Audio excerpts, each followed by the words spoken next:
আগামী 7 তারিখ 7/6/2026 তারিখ এই মামলা বিজ্ঞ আদালত রায়ের জন্য দিন ধার্য করেছেন।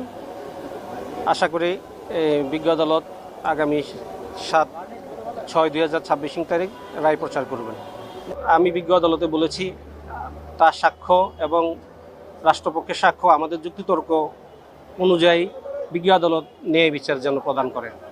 যেহেতু আসামি দোষ স্বীকার করছে এবং গতকালকেও বিজ্ঞ আদালতে সে বলেছে সে দোষী, সে মাপ চায়, তার মানে সে অপরাধী। তা আমি বলেছি তাকে যাবজ্জীবন কারাদণ্ড দেওয়া হোক এবং তার যে স্ত্রী স্বপ্না আক্তার সে যেহেতু লাশ গুমের বিষয়ে সহায়তা প্রদান করেছে, আমি বলেছি তাকে সংশ্লিষ্ট আইনে যে সর্বোচ্চ সাজা আছে 7 বছর, সেই বিধান অনুযায়ী তাকে 7 বছর কারাদণ্ড দেওয়া হোক। এটা আমি বিজ্ঞ আদালতে বলেছি।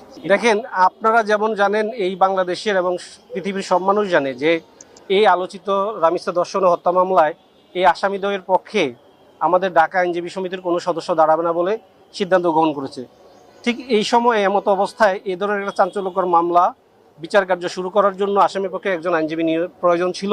বিচার কার্য শুরু করার জন্য এটা একটা অত্যাবশ্যকীয় বিষয় এবং যেহেতু আসামির পক্ষে কোনো লয়ার নাই, সেহেতু সরকারকে, এই বাংলাদেশ সরকারকে যদি এই বিচার কার্য চালাইতে হয় এবং এই ধরনের একটা চাঞ্চল্যকর মামলার বিচারের নজির সৃষ্টি করে যেন সমাজে, দেশে এই ধরনের অপরাধের পুনরাবৃত্তি না ঘটে, সেজন্য বাংলাদেশ সরকার চেয়েছিল এই মামলাটা অতি দ্রুত নিষ্পত্তি করতে। এই নিষ্পত্তি করার জন্য একজন আইনজীবী প্রয়োজন ছিল এবং সরকার এই যেহেতু ফৌজদারি বিচার ব্যবস্থায় বলা আছে আসামি যদি আইনজীবী না থাকে তাহলে সরকারকে একজন আইনজীবী দিতে হবে।